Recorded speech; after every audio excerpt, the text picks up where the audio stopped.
Praise the Lord. Greetings in the name of Jesus Christ. ஒரு சின்ன thought உங்க முன்னால் நான் வைக்கிறேன்.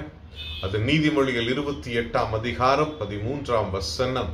Proverbs 28 and 13 வார்த்தை இவ்வாறு கூறுகிறது: தன் பாவங்களை மறைக்கிறவன் வாழ்வடைய மாட்டான், அதை அறிக்கை செய்து விட்டு விடுகிறவனோ இரக்கம் பெறுவான். ஆண்டவராகிய கர்த்தர் நமக்கு ஒரு ரகசியத்தை கொடுக்கிறார். பாவங்களை மறைக்கிறவன் வாழ்வடைய மாட்டான். ஆங்கிலத்தில் ரொம்ப அழகா கொடுத்திருக்குது.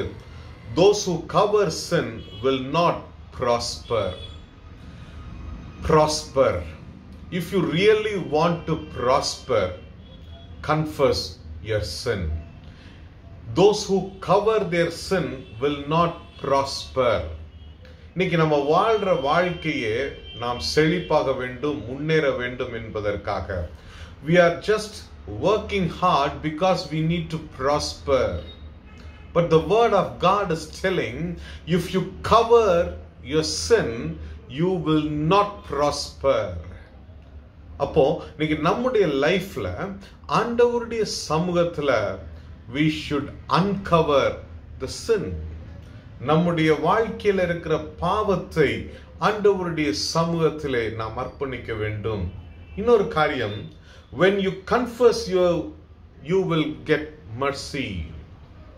When you cover your sin, you will not prosper, and when you confess your sin, you will get mercy. ஆண்டவருடைய அனுக்கிரகத்தை நாம் பாவத்தை அறிக்கையிடுவதன் மூலமாய் நாம் பெற்றுக்கொள்கிறோம். அருமையானவர்களே, இந்த நேரத்தில் உங்களுக்கு நான் சொல்ற ஒரு காரியம், if you really want to prosper, confess. The confession of the dictionary meaning says acknowledgement, acceptance and agreeing openly. Confession means agreeing openly or acknowledging certain things or accepting.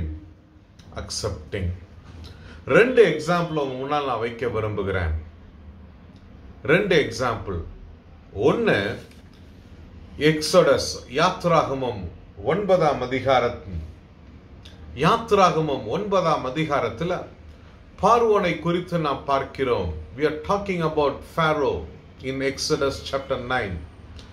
மோசே இஸ்ரவேல் ஜனங்களை வழிநடத்துவதற்காய் பார்வோனிடம் பெர்மிஷன் கேட்கிறார். I want to set you have to set the Israelites free. இஸ்ரவேல் ஜனங்களை நீ விடுவிக்க வேண்டும், நான் அவர்களை வழிநடத்த போகிறேன் என்று சொல்லி மோசே நிற்கிறார். ஆனா பார்வோனோ இருதயம் கடினம் உள்ளவனாய் இருந்தபடியால் அவர்களை விடவில்லை. ஆகவே ஆண்டவர் வாதைகளை கொண்டு எகிப்தை வாதித்தார். God sent plagues and in the midst of the Egyptians. நடந்தது என்ன?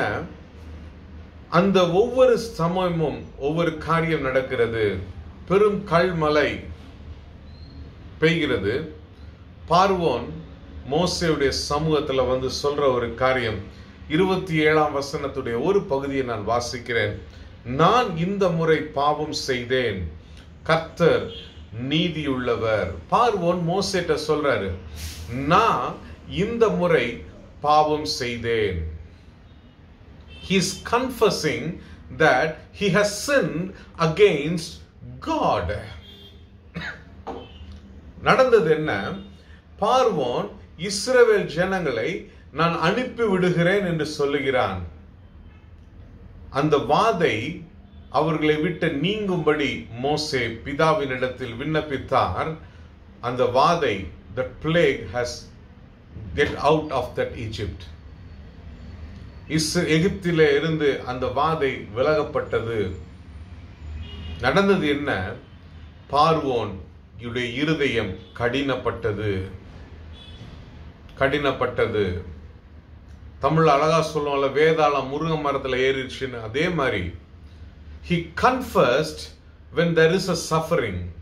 ஆனா அந்த சஃபரிங் வெளியில போன உடனே அவன் பழைய வாழ்க்கைக்குள்ள போயிட்டான், பழைய மாதிரி போயிட்டான். இஸ்ரவேல் ஜனங்களை அனுப்பவில்லை.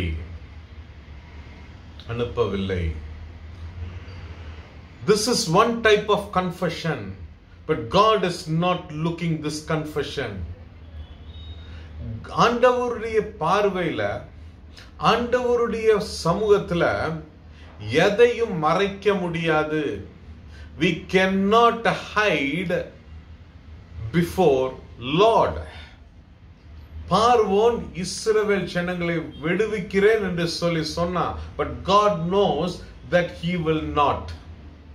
And that is why God, I believe that God has not accepted his confession. முடிவு என்ன நடந்தது என்று உங்களுக்கு எனக்கு தெரியும். இரண்டாவது உதாரணம் தாவீது.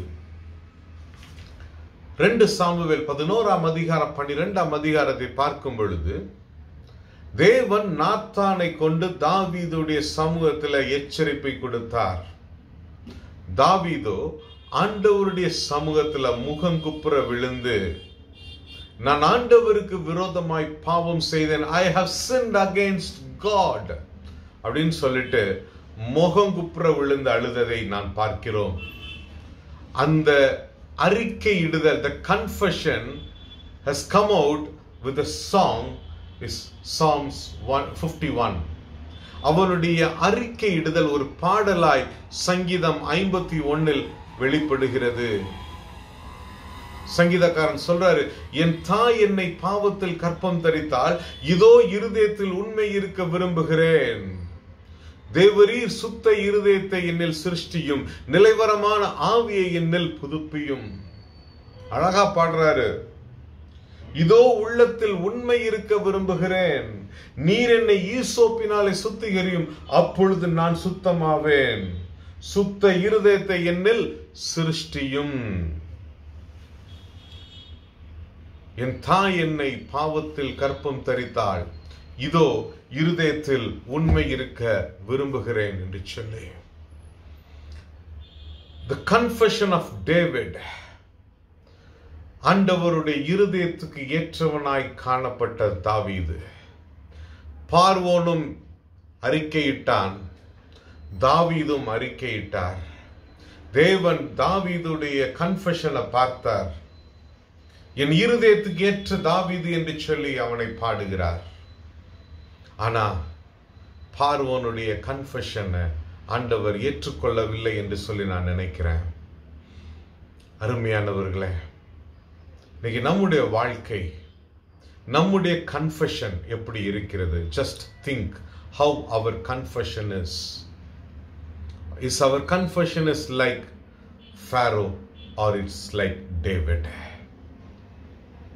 பாவத்தை மறைக்கிறவன் வாழ்வடைய மாட்டான், அதை அறிக்கை செய்து விட்டு விடுகிறவனோ இரக்கம் பெறுவான்.